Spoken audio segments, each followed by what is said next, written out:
네, 오늘의 말씀은요. 창세기 31장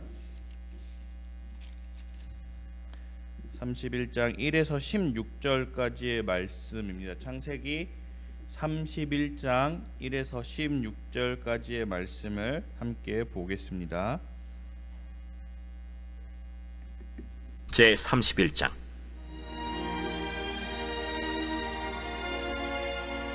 야곱이 라반의 아들들이 하는 말을 들은즉 야곱이 우리 아버지의 소유를 다 빼앗고 우리 아버지의 소유로 말미암아 이 모든 재물을 모았다.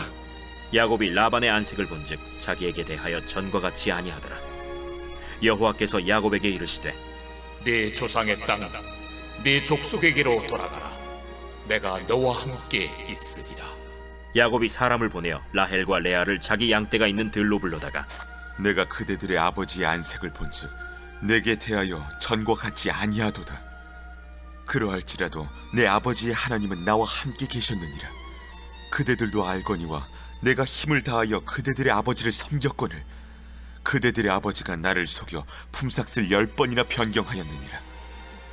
그러나 하나님이 그를 막으사 나를 해치지 못하게 하셨으며 그가 이르기를 점 있는 것이 내 삭시 되리라 하면 온 양떼가 낳은 것이 점 있는 것이요 또 얼룩무늬 있는 것이 내 삭시 되리라 하면 온 양떼가 낳은 것이 얼룩무늬 있는 것이니 하나님이 이같이 그대들의 아버지의 가축을 빼앗아 내게 주셨느니라.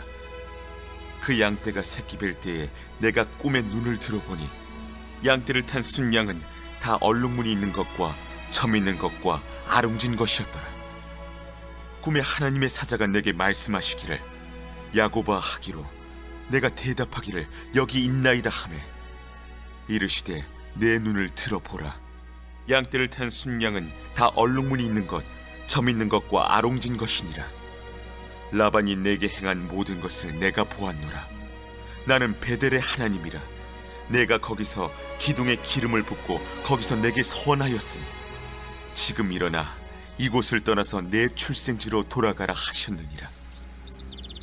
라헬과 레아가 그에게 대답하여 우리가 우리 아버지 집에서 무슨 분깃이나 유산이 있으리요?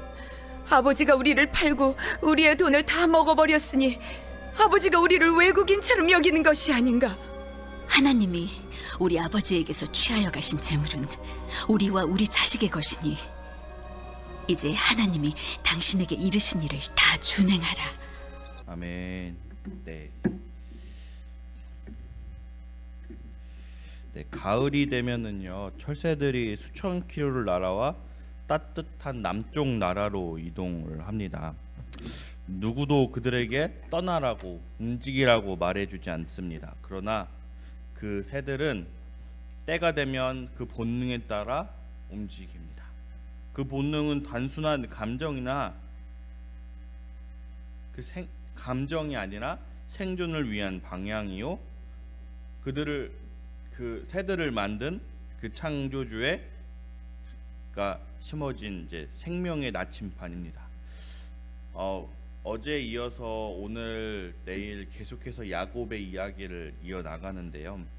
그 주제는 하나님이 그에게 약속하신 그때입니다. 우리의 인생도 오늘 야곱처럼 떠나야 할 때를 맞이합니다. 어떤 환경에서도 더 이상 머무는 것이 하나님의 뜻이 아닐 때가 있습니다. 야곱이 그 맞이한 순간처럼 그 인도하심을 우리는 따라야 합니다. 하나님의 인도하심에 민감하게 분별하여 떠나야 할 때 그 떠날 수 있는 지혜를 하나님이 우리에게 주실 것입니다. 오늘 본문을 보면서 그 떠나야 될 때에 대해서 함께 묵상하겠습니다. 먼저 오늘 말씀의 시작인 1절에서 2절의 말씀을 한번 보도록 하겠습니다. 제가 읽겠습니다. 야곱이 라반의 아들들의 말을 들은즉 야곱이 우리 아버지의 소유를 다 빼앗고 우리 아버지의 소유로 말미암아 이 모든 재물을 모았다 하는지라. 야곱이 라반의 안색을 본즉 자기에 대하여 전과 같지 아니하더라. 야곱은 우리가 잘 알고 있듯이 외삼촌 라반의 집에서 20년 동안 성실히 일하며 지냈습니다. 이제 그는 식구들의 질투와 분노의 대상이 되었습니다. 라반의 아들들은 야곱이 정당하게 받은 그 보상들, 품삯이죠. 품삯들을 도둑질이라 말하며 야곱을 좋지 않게 보았고 또 아버지에게 그런 야곱에 대해서 흉을 보았을 것입니다. 라반의 얼굴에도 이제는 그 야곱을 향한 호의가 아니라 적대의 기류가 감돌기 시작합니다. 전과 같지 않았다. 이러한 변화는 단순한 갈등이 아니었습니다. 이제는 하나님이 야곱에게 떠나라 하는 신호와 같은 것이었습니다. 우리도 때로는 아무리 애써도 인정받지 못하고 관계가 냉랭해질 때가 있습니다. 그럴 때 우리는 감정적으로 대응하며 우리의 생각, 우리의 그 고집대로 행하기보다는 하나님 지금 이 상황 속에서 이곳에서 내게 말씀하시는 것이 있습니까? 라고 물으며 나아가야 합니다. 상황의 변화는 하나님의 메시지를 담은 도구일 수가 있습니다. 우리는 고통을 통해 떠나야 할 자유를 깨닫기도 합니다. 오늘 3절을 보면요, 여호와께서 야곱에게 이르시되 내 조상의 땅 내 족속에게로 돌아가라 내가 너와 함께 있으리라 하신지라 라고 말씀하고 있습니다. 돌아가라, 그리고 내가 너와 함께 하겠다. 이 명령은 단순한 이동이 아니라 하나님이 야곱을 이제 약속의 땅으로 이끄는 역사적 부르심입니다. 야곱은 그 부르심에 순종할 수 있었습니다. 그것은 지금까지 함께했던 그 하나님의 은혜의 역사를 알고 있었기 때문입니다. 하나님의 부르심에는 항상 보호와 동행, 그런 은혜들이 넘쳤기 때문입니다. 하나님은 우리에게도 삶의 특정 지점에서 떠나라, 돌아가라, 나아가라 말씀하실 때가 있습니다. 그때 우리가 확인해야 할 것은 우리의 환경, 우리를 둘러싸고 있는 것들이 아닌 하나님의 약속입니다. 환경이 좋아야 가는 것이 아니라 하나님이 함께 하신다면 어떤 길도 믿음으로 나아갈 수 있어야 하는 것입니다. 야곱은 갑작스럽게 떠나지 않았습니다. 그는 자신의 두 아내 라헬과 레아를 불러 자세히 말합니다. 이제 아내들을 불러서 말하는데요. 그 내용들이 내가 여기서 20년 동안 봉사를 하고 살아왔는데 내 삼촌 라반은 나를 속이고 품삯을 제대로 주지 않고 나를 이곳에 머물게 했다 하며 라반의 그 부당한 대우들, 이제는 나를 적대하는 것 같다라고 얘기를 합니다. 그리고 나는 지금 내가 행하려 하는 모든 것들을 이미 하나님의 손에 맡겼다라고 또 말합니다. 그리고 이제 하나님이 꿈을 통해 나에게 말씀해 주셨다. 우리 이제 떠나자라고 얘기합니다. 야곱은 가정에게 모든 상황을 하나하나 조목조목 설명합니다. 그리고 하나님의 뜻을 그들에게 심어줍니다. 단순한 이주가 아니라 하나님의 계획을 함께 공유하며 동행을 요청한 야곱의 신앙적 행동을 우리는 볼 수 있습니다. 특히 야곱이 말하는 하나님의 말씀은 단순한 음성이 아닙니다. 하나님이 지금까지 자신을 어떻게 인도하셨는지를 해석하며 보는 눈, 그 속에 하나님의 신실함을 인식하는 태도가 드러납니다. 믿음의 결단은 결코 혼자 이루어지지 않습니다. 가정과 공동체 안에서 묵상하고 함께 순종하는 가정이 필요합니다. 하나님께서 우리에게 말씀하실 때 나 홀로 앞서가지 않고 주변 사람들과 하나님의 뜻을 함께 분별하며 겸손함으로 나아가는 우리 되기를 원합니다. 그리고 우리의 삶 속 작은 경험 안에서 그 하나님의 손길을 분별할 수 있는 그런 믿음의 안봉을 갖추는 우리가 되기를 원합니다. 16절 우리가 함께 읽어볼까요? 16절입니다. 16절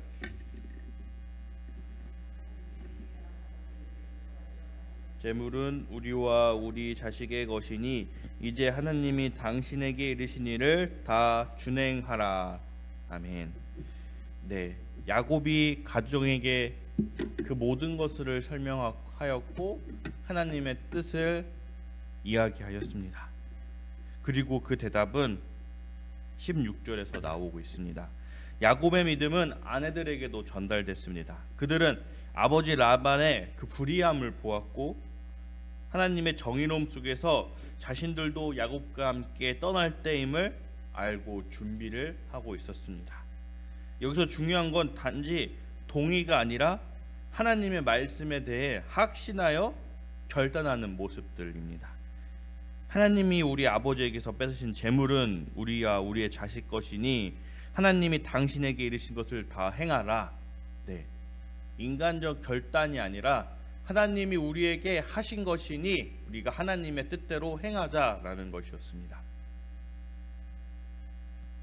이 모든 것은 야곱이 가정 안에서 그 믿음을 공유하고 그것을 설명하며 나아갔을 때 일어난 결과였습니다.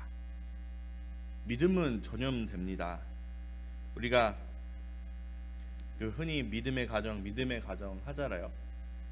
그 믿음이 대가 쌓이면서 점점 그 가정은 점점 견고한 믿음의 가정을 되는 것을 볼 수 있습니다. 내가 하나님의 말씀을 듣고 순종할 때 그것을 배우고 보는 배우자나 또는 자녀나 또는 모든 공동체에게 영향을 끼치기 마련입니다. 하나님 앞에서 순종하는 삶을 사는 사람이 결국 주변을 변화시키는 사람입니다. 야곱은 오랜 시간을 한자리 라반의 곁을 지키며 살았습니다. 지키는 것보다는 견디다라는 표현이 맞을 것 같습니다. 그러나 하나님이 정하신 때에 그는 이제는 또 다른 위험이 도사리고 있는 곳으로 떠나는 결단을 합니다. 사실 라반의 품속에 있는 게 더 편했지 이제 그곳을 떠나 이제 형 에서를 만날 그 생각을 하면 야곱은 두려웠을 것입니다. 그러나 떠날 결단을 합니다. 그 결단에는 세 가지 중요한 요소가 있었습니다. 첫 번째는 환경의 변화 속에서 그 하나님의 신호를 민감하게 분별하는 야곱의 모습입니다. 두 번째는 말씀을 통해 하나님의 음성을 들으며 약속을 붙잡았다는 것. 세 번째로는 가족과 공유하며 그것을 같이 나아가는 그 믿음의 현장을 함께했다는 것입니다. 우리의 삶에서도 변화의 계절, 떠남의 부르심, 새로운 길로 나아가야 할 때가 있습니다. 하나님은 계속해서 그렇게 우리에게 말씀하십니다. 그때 중요한 것은 두려움이 아닌 믿음으로 반응하는 것입니다. 하나님이 오늘 3절에서 이렇게 말씀하시죠. 돌아가라, 내가 너와 함께 있으리라. 그 음성에 믿음으로 응답하시는 우리 모두 되기를 바랍니다. 그 부르심에 순종하며 나아가는 우리 되기를 원합니다. 그 인도하심을 신뢰하시기 바랍니다. 계속해서 야곱의 이제 그 여정은 이제 이렇게 하나님의 때에 따라 움직이며 나아가는 모습을 볼 수 있습니다. 그때 믿음으로 순종하며 그 인도하심을 신뢰하는 야곱의 모습을 볼 수 있습니다. 그 여정 가운데서 하나님의 신실하신가 인도하신가 그 약속의 성취를 경험하는 우리 모두 되기를 원합니다. 우리가 하는 것이 아닌 하나님의 때에 하나님이 하시기 때문입니다. 그 하나님을 바라보며 하나님의 때를 기대하고 기다리며 이 삶 속에서 그 하나님이 주시는 그 약속의 길을 걸어가는 우리 모두 되기를 원합니다. 기도하겠습니다. 사랑과 은혜가 많으신 하나님 아버지 감사합니다. 우리에게 아버지 말씀을 통해서 또 한 번 나아가게 하심을 감사합니다. 우리는 주저합니다. 망설입니다. 이 편한 곳, 익숙한 곳, 이곳이 좋습니다 라고 주님께 말합니다. 그러나 아버지가 떠나라 말하실 때 순종함으로 떠날 수 있는 새로운 시작을 할 수 있는 아버지 그런 믿음을 허락하여 주시옵소서. 그런 결단이 있는 주님 그 힘을 우리에게 부어 주시옵소서. 아버지가 가라 할 때 가는 그 순종으로 아버지를 신뢰하며 나아가겠습니다. 우리를 붙잡아 주시옵소서. 아버지 기도합니다. 아버지 12형 선교팀이 캄보디아에서의 사역을 이제 시작하며 나아갑니다. 아버지 붙잡아 주시옵소서. 그곳의 날씨 그곳에서 이동하는 모든 수단들, 또 사역, 그다음에 아버지 각종 병과 재해와 위험으로부터 지켜주시고 보호하여 주시옵소서. 무사히 모든 사역을 잘 마치고 돌아와 하나님의 은혜였다, 하나님의 역사였다 간증하며 나아갈 수 있는 그 선교팀이 될 수 있게 도와 주시옵소서. 아버지, 우리 교회 성도들을 위해 기도합니다. 아버지가 그 부족한 곳, 아픈 곳, 그곳에 손을 대시사 아버지 그 모든 것이 풀어지게 하여 주시고 회복되게 하여 주시옵소서.